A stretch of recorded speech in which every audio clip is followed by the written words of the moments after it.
The 2002 NBA Western Conference Finals was rigged, and you know it. The NFL proposed an alternative to the onside kick, and if you're in the AFC West, you shouldn't be fond of it. It's the Late Night Peel. Let's skate.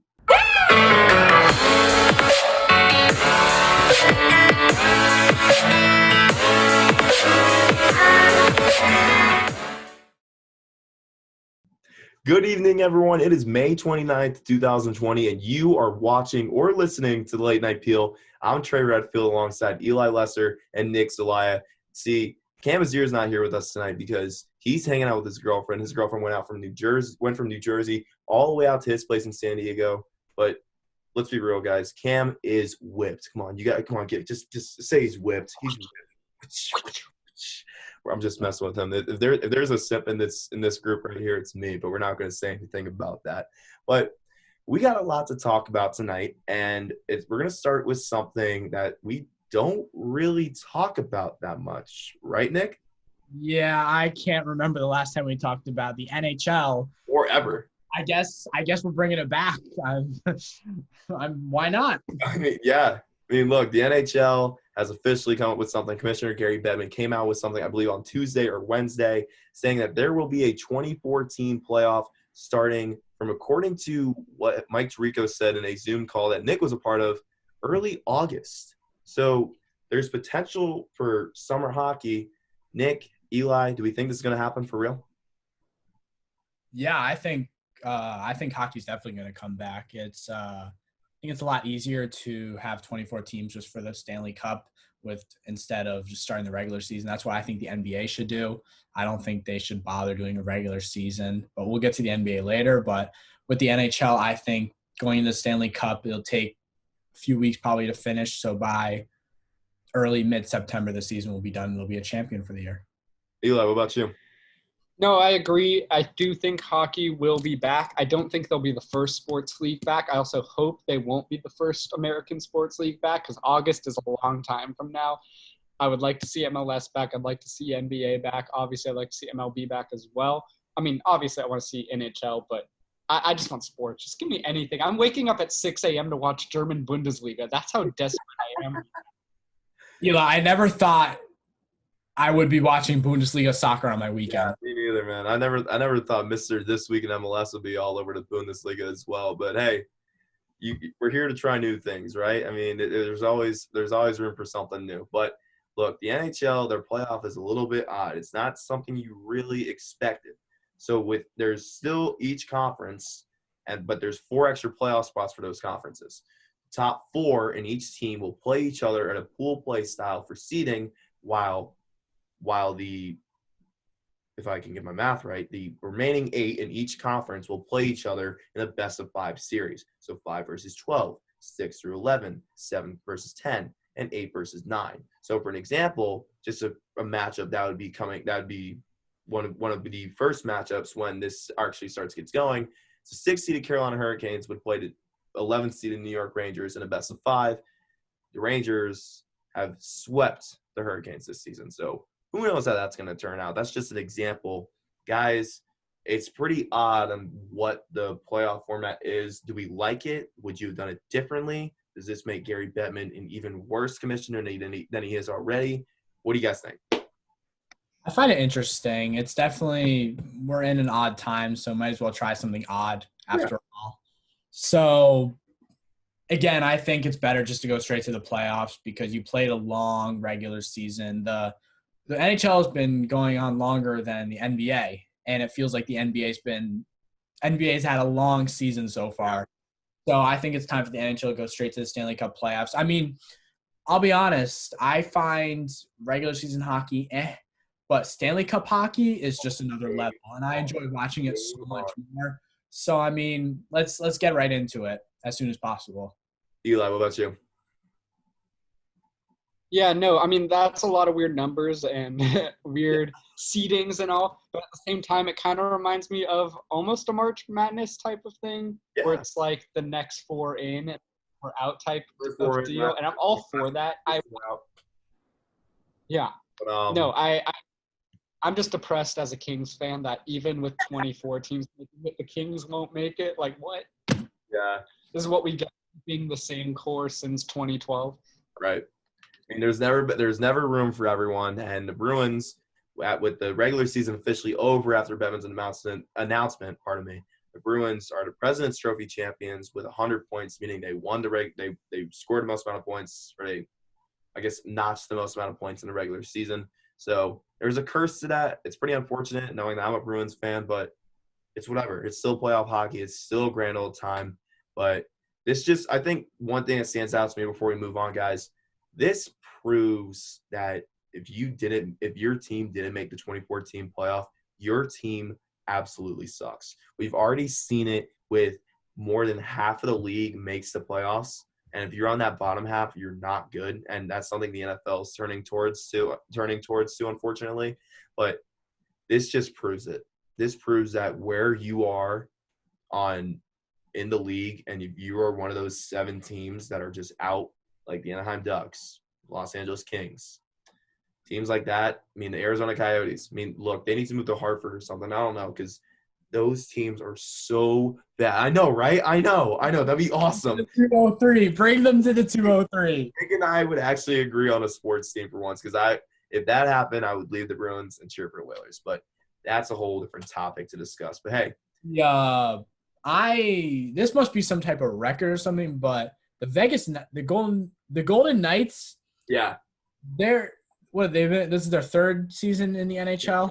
Yeah. They've just been good. They've been good. And they have the 3rd highest odds to win the Stanley Cup. It's the Bruins, followed by the Lightning, and then followed by the Vegas Golden Knights, who waited to the Stanley Cup final their first year of existence, but lost in 5 to the Capitals. Last year, made the playoffs, choked. It happens, but 3rd time's a charm. Maybe. Hope not, but there's always a room for maybe. So, yeah, that's all we got for NHL. That's all we really need for NHL. We want playoff hockey. We may not be able to understand half of the players' last names, but we're here for it. We want to see people get destroyed on the walls. And that's all I got to say about the NHL. Let's go to the gridiron now. There was a 4th and 15 onside kick ruling that went around. Nick, we've seen this before in the Alliance of American Football. When I think of this rule, I think of Leonardo DiCaprio meme. When a guy is sitting there and he sees something that he knows, he like looks at it and he's like, wait, oh my God, that's my thing. You know, that's basically what it was. Nick, go through this, because I think this is stupid. I can agree with you some ways. They're going to do more discussions going forward. It did not pass today. There was a meeting with the Board of Governors in the NFL. Right. And so they're going to discuss more. But basically, instead of doing an onside kick, the team kicking can choose to take the ball at their 25-yard line and convert a 4th and 15 play in order to keep their drive going. And if they fail to complete the play, the opposing team takes the ball at that spot where they got it. Yes. Okay. So basically that's what will happen. And there's some pros and cons to it. The pros are, if you're losing and you need a first down, if you need the ball, you trust your offense, you can stay out there. But if you're like me, who's a Broncos fan, and you're beating the Chiefs by 3 points and Patrick Mahomes is quarterback on a 4th and 15, you worry a little bit, because he can throw with his left hand. He can look one way and throw with the other. Like, I'm uncomfortable watching that. Yeah, no, me too, man. It's interesting, but we'll see if it ends up going through for the season. Eli, what do you think? My only question here is why? Why do we need? I know. Like, they've mentioned to make it safer, I guess. I don't know when onside kicks have been. Can't make the game any safer. I've never seen a serious injury from an onside kick, but it's high risk though, I will say. That's true. Yes, that's true. And they were talking about how this will give some teams a better chance to be more like competitive and win the game, something like that. Because like the percentage of getting a onside kick recovery is very low, so they're like, oh, let's make it more even or something. Who knows? Like, how many games each season really are in that situation where it's like that 4th and 15 situation where like, oh, we get that onside kick? Like, it's happening every week for all 16 games. Like, it's It's unbelievable. Let's just be real. I mean, we've seen it with the Alliance of American Football. It was a good plan. It was a good plan, but they only did that because they didn't have kickoffs at all, which was fine. But when you have kickoffs in your league and in your game already, there's no need to just take that away. The onside kick is one of the best plays in football. It's one of the most creative, most innovative, most interesting plays in the game. And there's really no debate to that. Like, here's the thing. If it's 4th and 15, the chances are much higher, which it's not – you don't want to do that. Football players want to work for it. You know what I mean? It's just odd. If you want to do something with it, give me a 4th and 25.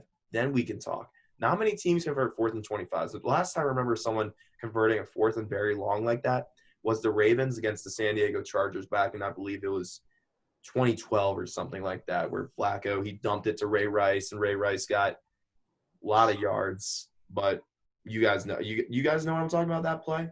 Yeah. Yeah, and the Ravens ended up winning the game in overtime. Like that's the line right there. 4th and nice again. So yeah, but the thing is, like, I love watching onside kicks, and when Younghoe Koo converted 2 of those in a row, I couldn't believe my eyes because there's always a chance, and with onside kicks, it makes the game so great. We saw an onside kick return for a touchdown with Micah Hyde. You can't take it away after what the NFL, what fans saw in the NFL with onside kicks. That's just my thing. That's my thing. You know, you guys may disagree. You guys might keep the straight face that you guys have right now and be like, I mean, yeah, I'll allow it, but you never know. You never know. But since that's the only thing that's been going on in the NFL, we chose to get creative, and we've all agreed. All of us, but it took a while for someone to agree with it. That is Nick Salai himself. But we chose to do a top 3 greatest quarterbacks of all time, not named Tom Brady, because we all agreed Tom Brady is the GOAT. So we're gonna get in our top 3 now. Eli, you are first. Let's go from 3 to 2 to 1. All right, so I'm kind of switching it up in my head right now as we speak, but I think I'm going to go number 3, Peyton Manning now. Okay. He was originally going to be my number 1. Wow. But looking at stats, I mean, I clearly have not been looking at NFL stats for the past 5 years, as I've noted. Has passed Peyton Manning in all like Max Kellerman. He never says that. He never says stats on First Take. Yeah, no, I mean, I literally just looked it up that this player, the player who I have at number 1, passed Peyton Manning, who I thought was leading in major categories of all times. That was the reason why he was going to be my number 1. Yes, he has the 2 Super Bowls. His second Super Bowl, most boring Super Bowl of my life. No offense to Nick and your Broncos, but you could agree. Peyton Manning didn't even do anything in that Super Bowl. That was fun. Like, come on. But congrats, you guys had a great defense, and you guys should be awarded for that. And defense wins championships. You did that. Number 2, Joe Montana. Explains itself very well. 49ers legend. Does not come up with this team. You got me? Yeah. If the Giants if Eli Manning is on one of you two's list, I will come to your house and do something illegal. Let's go with that for our young viewers. Anyways, number 1, if you didn't get my hints from earlier, it's definitely Phillip Rivers. No, I'm kidding. My number 1 quarterback is serious. is Drew Brees. 100%. I mentioned earlier, I've not looked at stats in 5 years, and I noticed that Drew Brees passed Peyton Manning in all the major statistical categories. So by default, he's got to be the number 1 outside of Tom Brady. That's all I got to say. All right. Nick, what about you? All right. Well, at number 3, we got Joe Montana. He's got 4 rings. I believe 3 MVPs. He's got 5 rings? Oh, 4. You're right. My bad. He's got 4. He's got 3 MVPs. Just one of the greatest quarterbacks ever, really. His 49ers team dominated the 80s and 90s. Yep. So, I mean, you can't discount greatness, really. No, you can't. Number 2, John Elway. You should have expected that. You should have expected him in one of the 3 spots. Fair play. What? Fair play. Yeah, I mean, He's got 2 rings. He ended his career. Yeah, he lost 4 Super Bowls, but I love John. Did he really lose 4? Yeah, he went 2-4. The Giants, crushed by the Niners. Almost like a LeBron type of record there. Ah. Got him. And then Coming soon.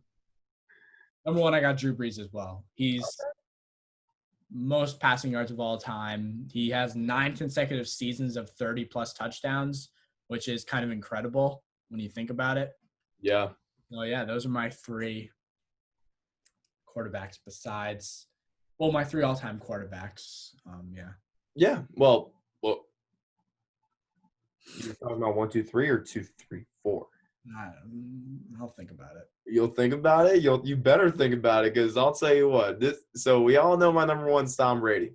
There's no debating that. So let's start with number 4. The 4th greatest quarterback of all time, in my opinion, is Peyton Manning.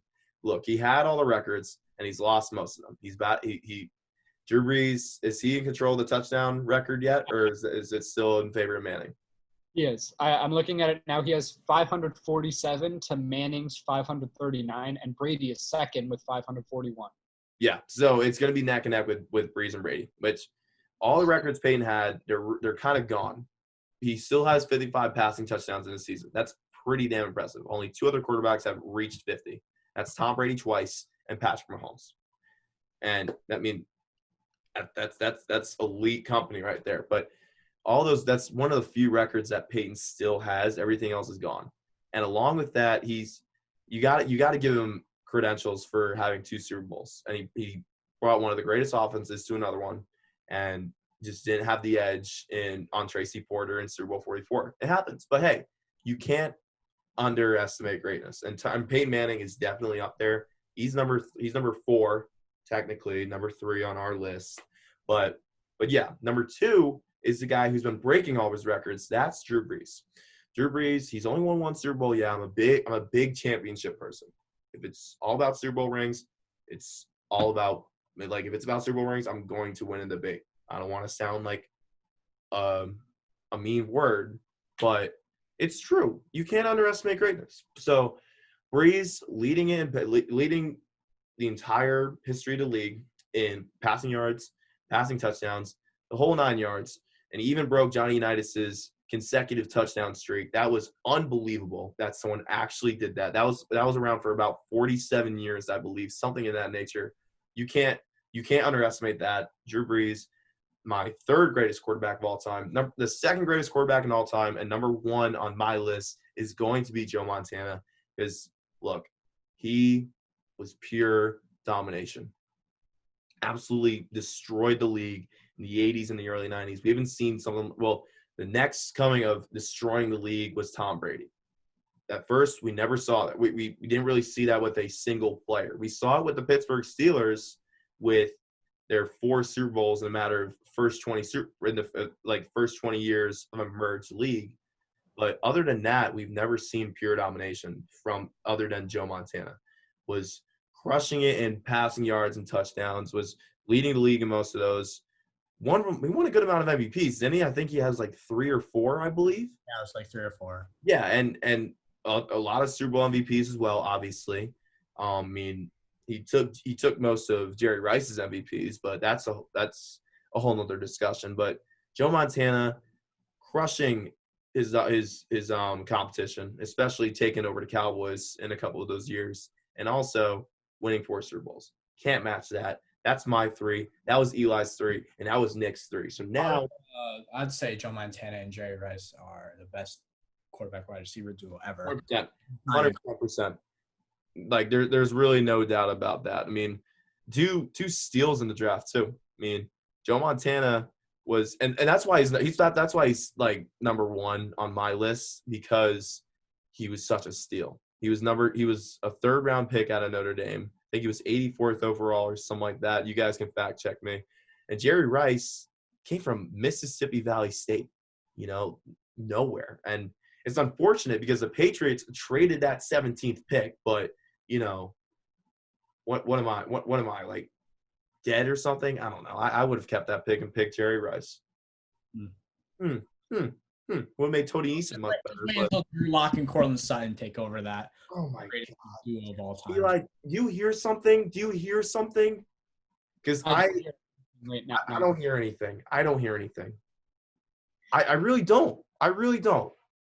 I would like to talk about some dingers right now. You like talks about some dingers? Well, we don't really have any dingers right now. That's the thing. What if you want to talk about dingers?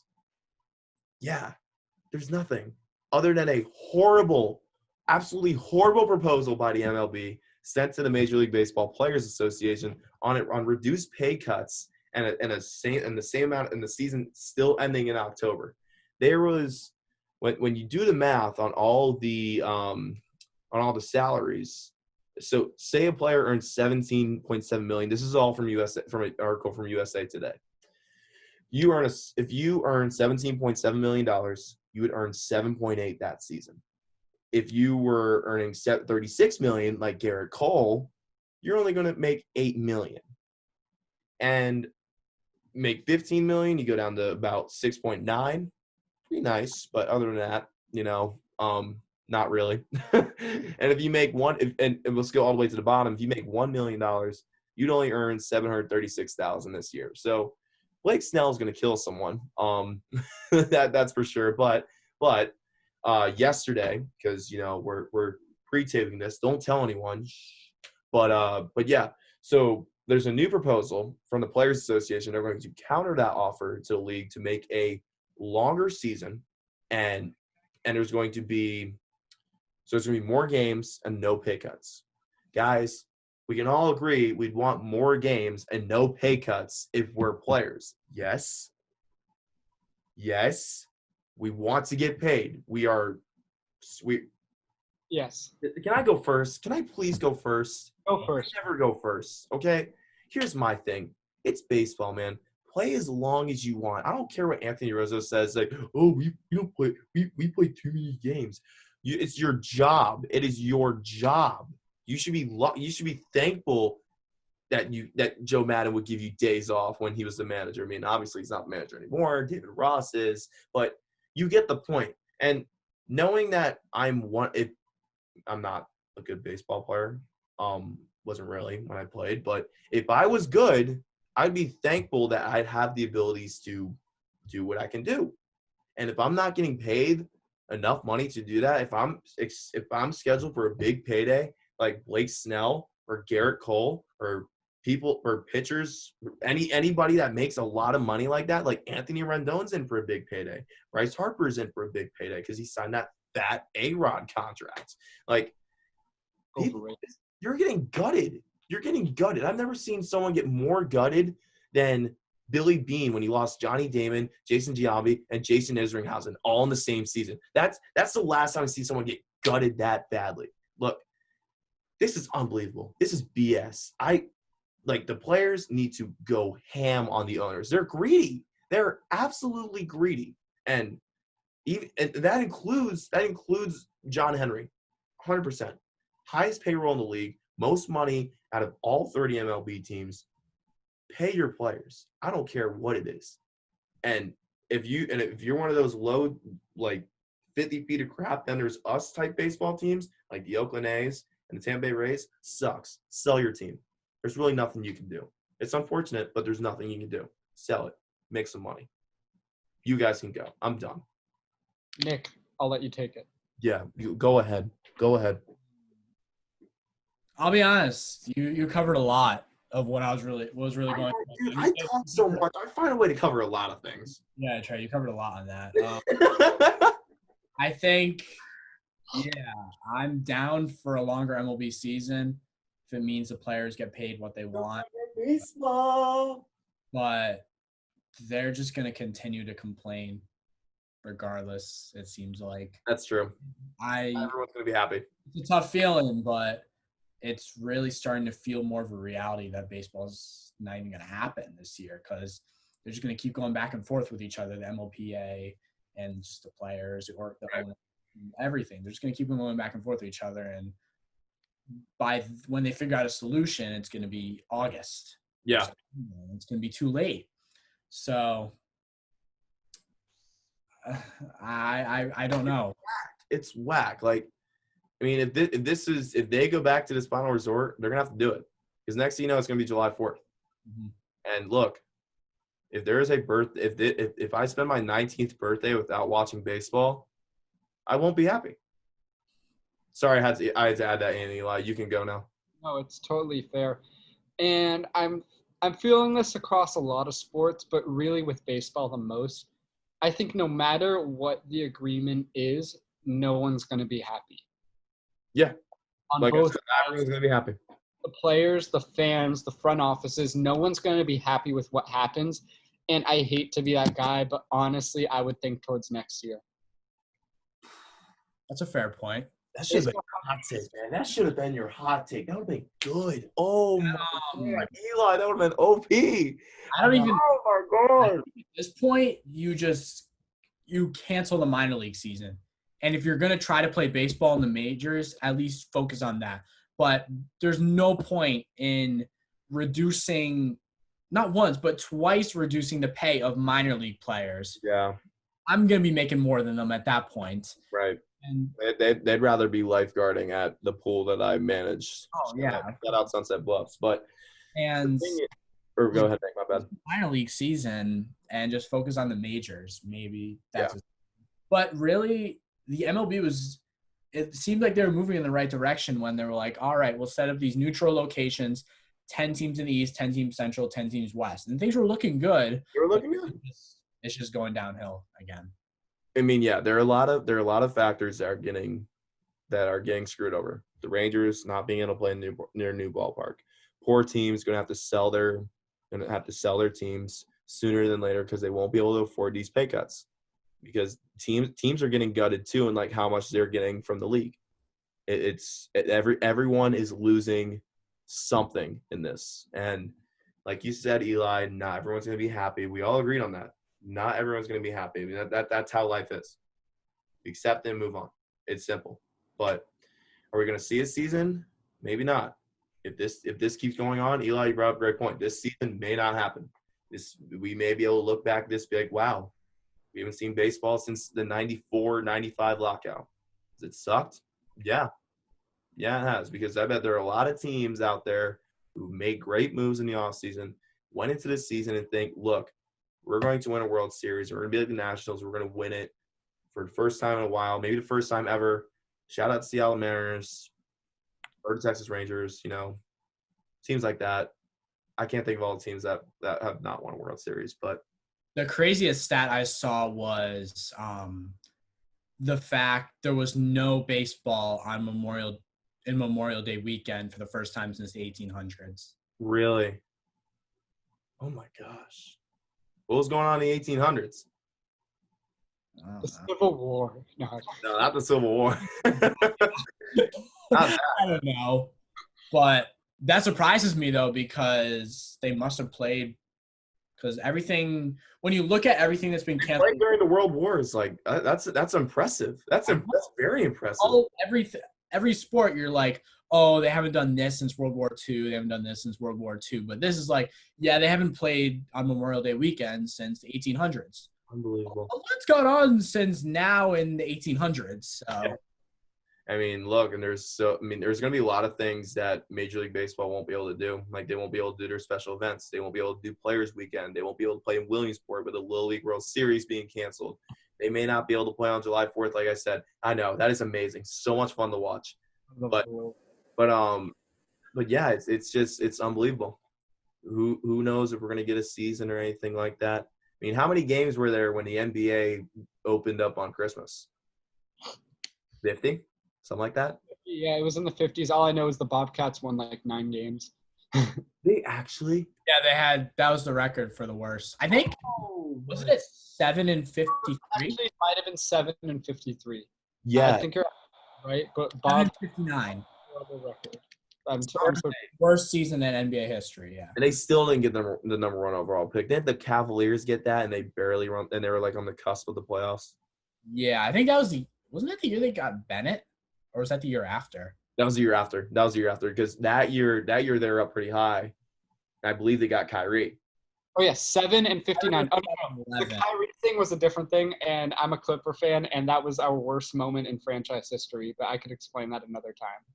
I don't want me to explain it now. What was it? The 2012 draft, Eli? No, 2011. Well, so this would be the 2012 season, 2012 draft where the Bobcats should have had the number 1, but that 2011 one, worst moment in Clipper history. They traded away Baron Davis and a first-round pick for Mo Williams. That first-round pick ended up being the number 1 pick. So they got Kyrie Irving and Baron Davis for Mo Williams.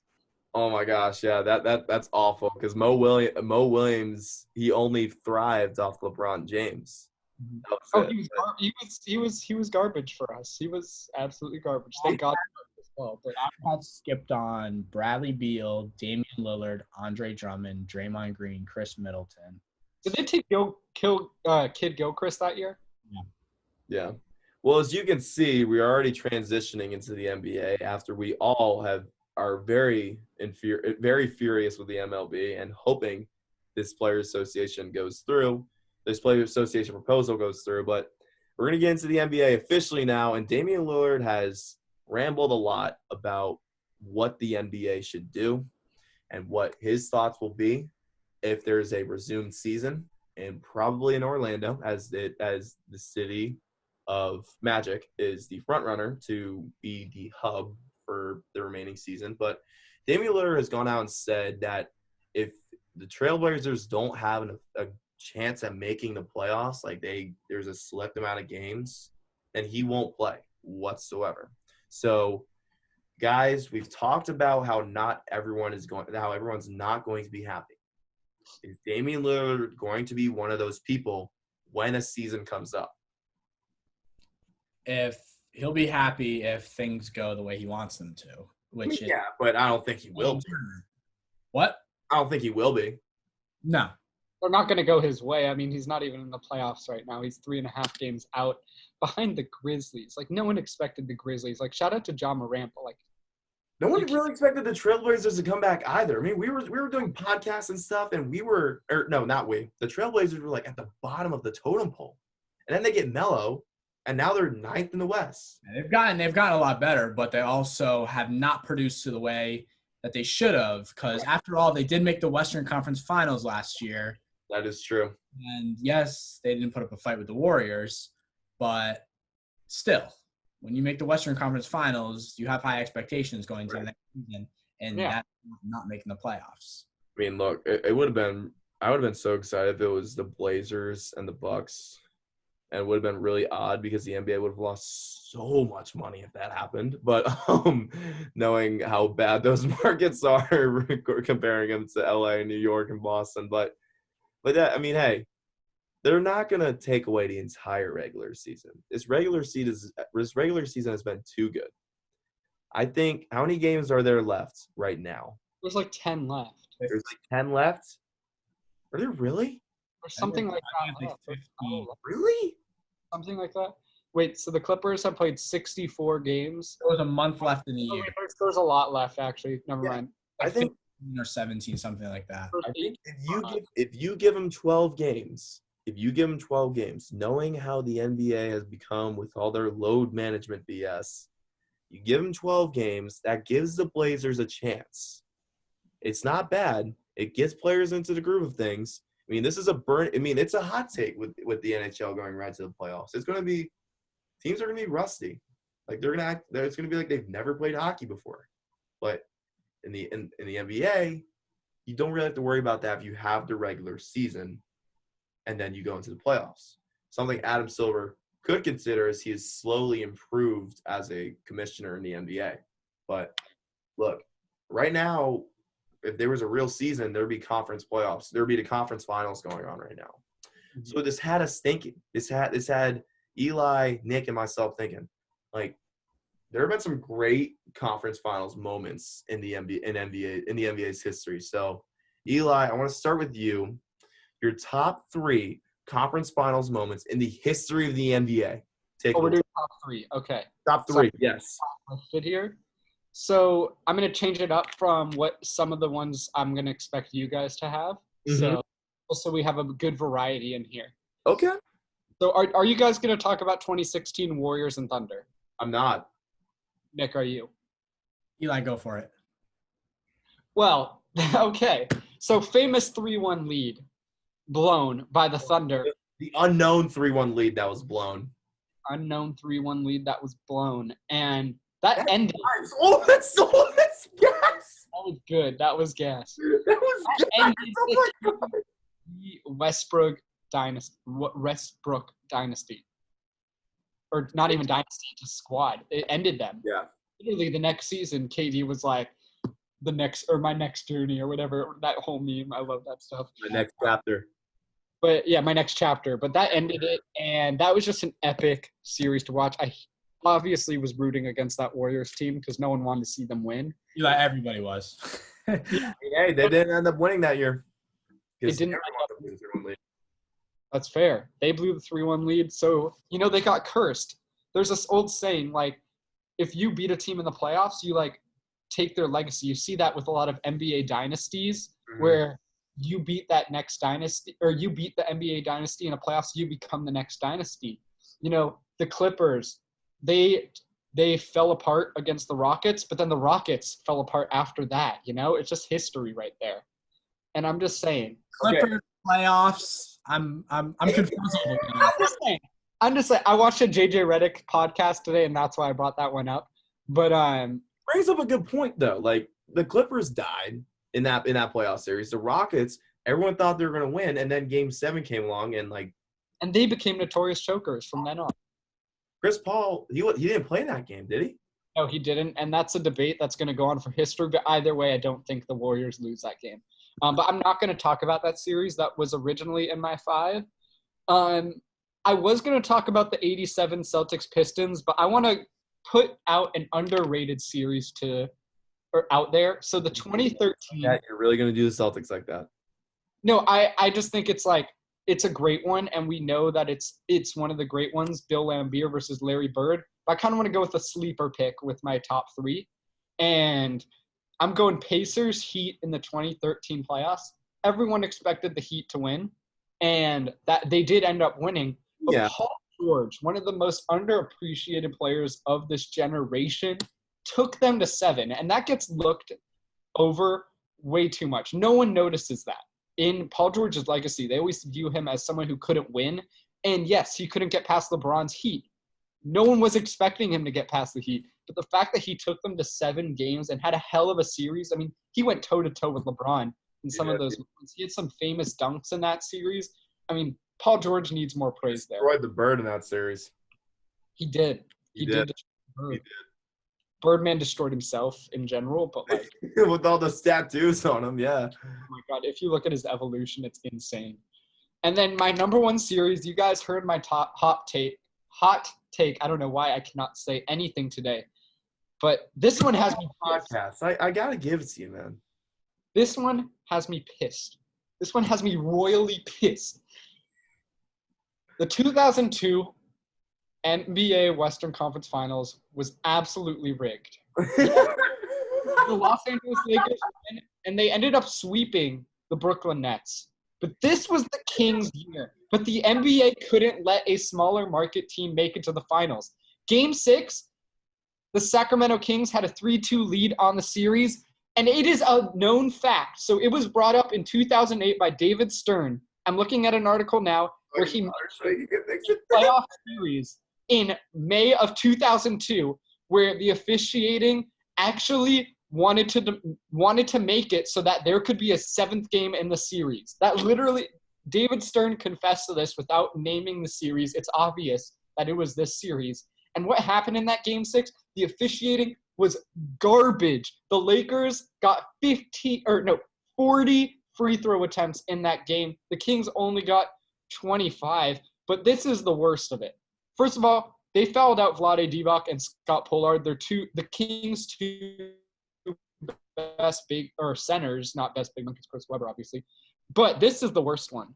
A foul was called on Mike Bibby after he was shoved and elbowed by Kobe Bryant. Yes, rest in peace, Kobe. I don't have this. I don't. This isn't like me knocking you at all in terms of your legacy. But Kobe clearly shoved and elbowed Kobe Bryant, yet it was an offensive foul on Mike Bibby. Or I don't know if it was offensive foul, but it was a foul on Mike Bibby. Mike Bibby was hurt because of that. And then, of course, the Kings did not win Game 7, and the rest is history. That was the Kings' year. I believe they might have been first in the Western Conference that year. I will fact-check that. But, that just grinds my gears, man.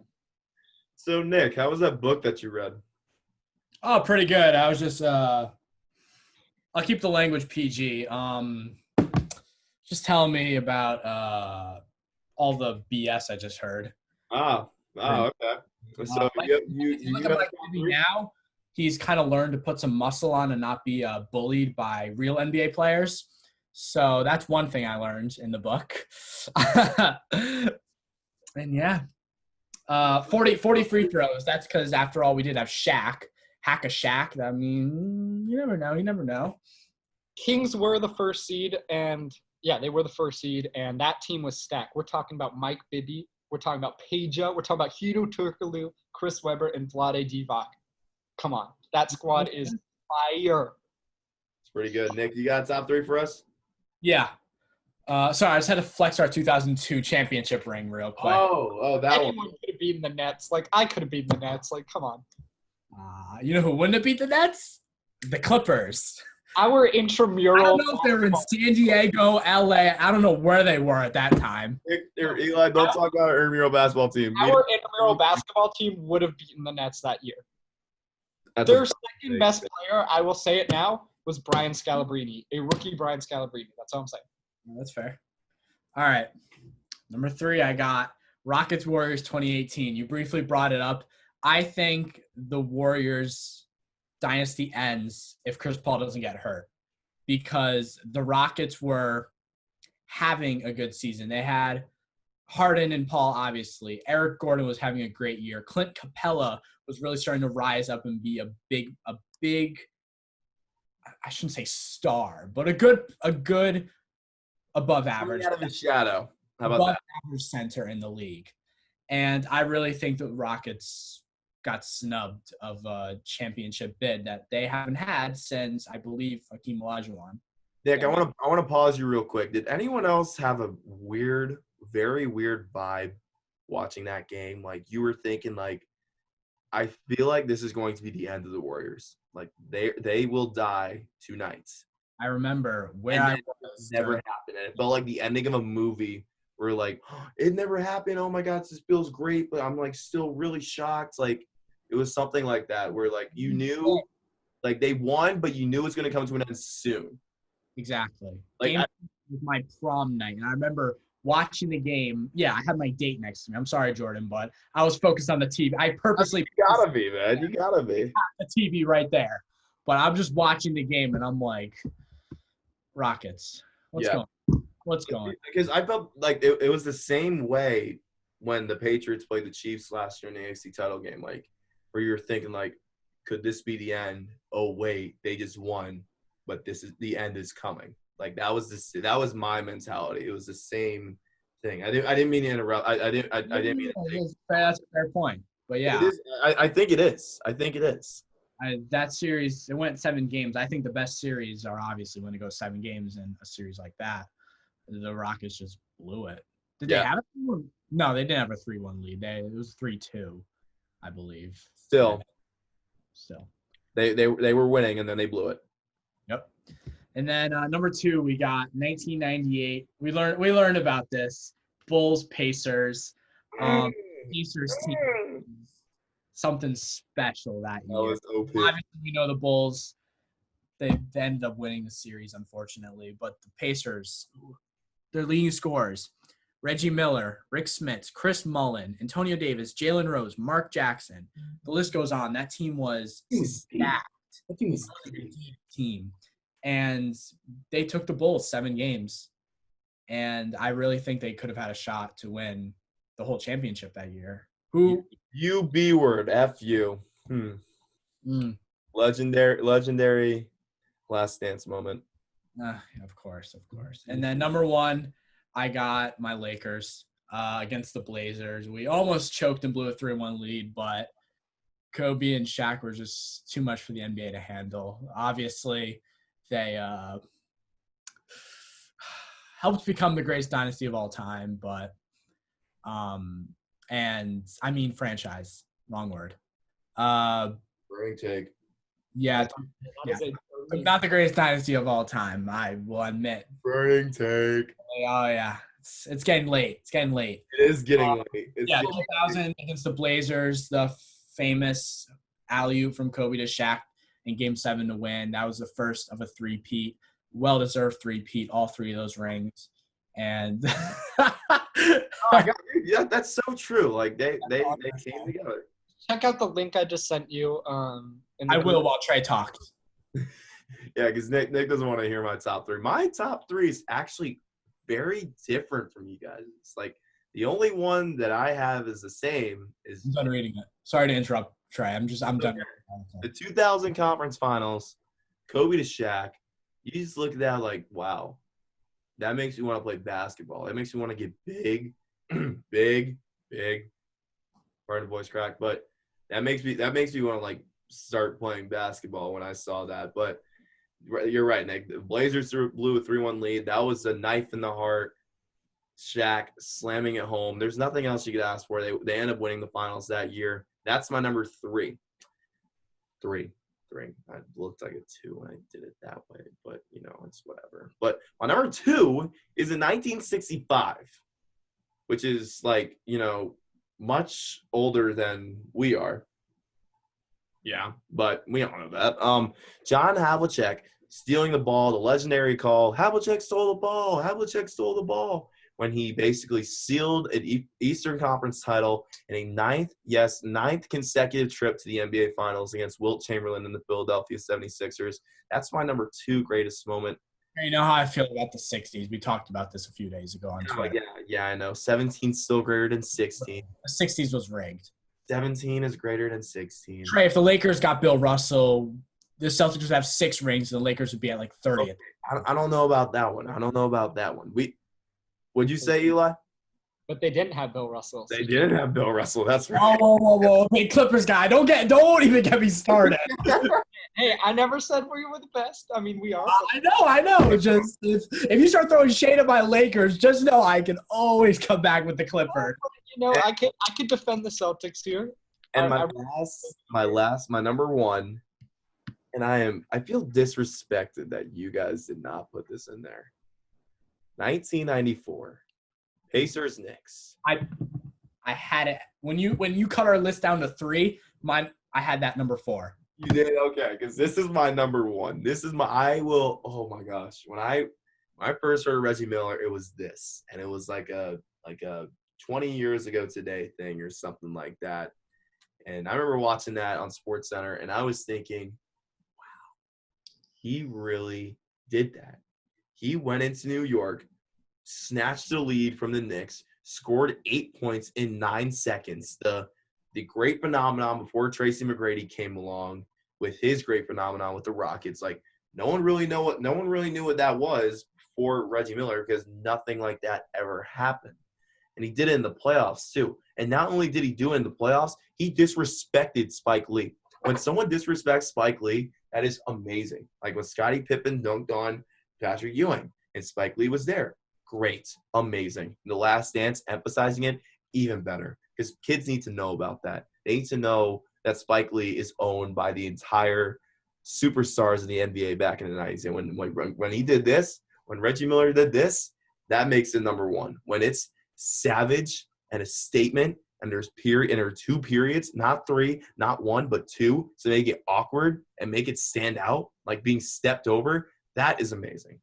That's greatness. When you go in and just take the heart out of someone. Like when Allen Iverson stepped over Ty Lue? Yes. Basically. Oh yeah, remember the ring he won that year? I don't.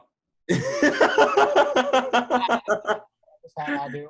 I mean, hey, we saw it when the Pistons got the Bulls got disrespected, even though the Bulls respectfully defeated the Pistons. We saw something like that. So ask Ty Lue. He'll show Allen Iverson his ring if you really want to go that far. You know what's depressing about the Spike Lee stuff about him getting owned by players in the 90s? Yeah. What's He about? got owned by a lot of players in the 90s, but he's kind of evolved, and now he's getting owned by his own organization, man. Yeah, which makes him want to not go back to the Madison Square Garden. That's for sure. Eli, I was just about to bring up the Knicks because, Trey, you were talking about it. That's how low the Knicks have gotten. They're I'm now glad the biggest we can fan. all agree that the Knicks are just worthless and a waste. They still play in New York City. I'm offended that my name. They're still worth billions of dollars. That's very true. That's very true. You can talk about them all you want, but I'm gonna end this podcast by saying the Knicks are not going anywhere. Named after an underwear. All right. And just one more thing, and it's totally for the better. that's all I got tonight. But hey, this was a pretty quick one compared to previous ones. You know, we really missed Cam tonight, but with Cam's back, we're definitely going to get a Jordan LeBron debate in, whether it be in our next episode, whether it be a special episode, anything.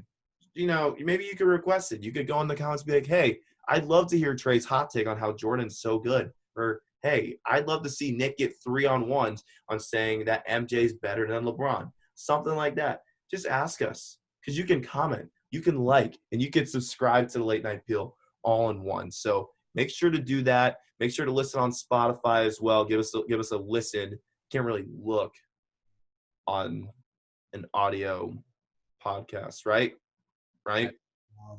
We can make it happen. I guess you can listen and like go on our Instagrams or something. Yeah, and that's the only thing I can think of. Oh, look, that's Trey Redfield. He's talking. Or look, there's Eli Lesser. He just got a new Instagram. Go check him out because his other one got hacked. You know, stuff like that. But yeah, that's all we got tonight. Followers in 12 hours. I was impressed. That was very impressive. Nick still runs the table out of all three of us on Instagram followers. That is for sure. I'm right behind you. I'm coming for your neck. I hope you know that. I better be finding some people. Nick has a good ratio though. Nick has a great ratio. I will say. My ratio is not good right now because, you know, it was great before, but now that like I had to refollow people, I now am following more people than are following me. Eli, and then just that ratio in half. But yeah, that's all we got tonight. Make sure you guys like, comment, subscribe, listen in, the whole deal. I said it a lot. I'm going to say it again, which I just did. So, but yeah, we can't thank you guys enough for the support. So for Eli Lesser, Nick Zelaya, and hopefully Cam is here next week, I'm Trey Redfield. We will catch y'all on the flip side.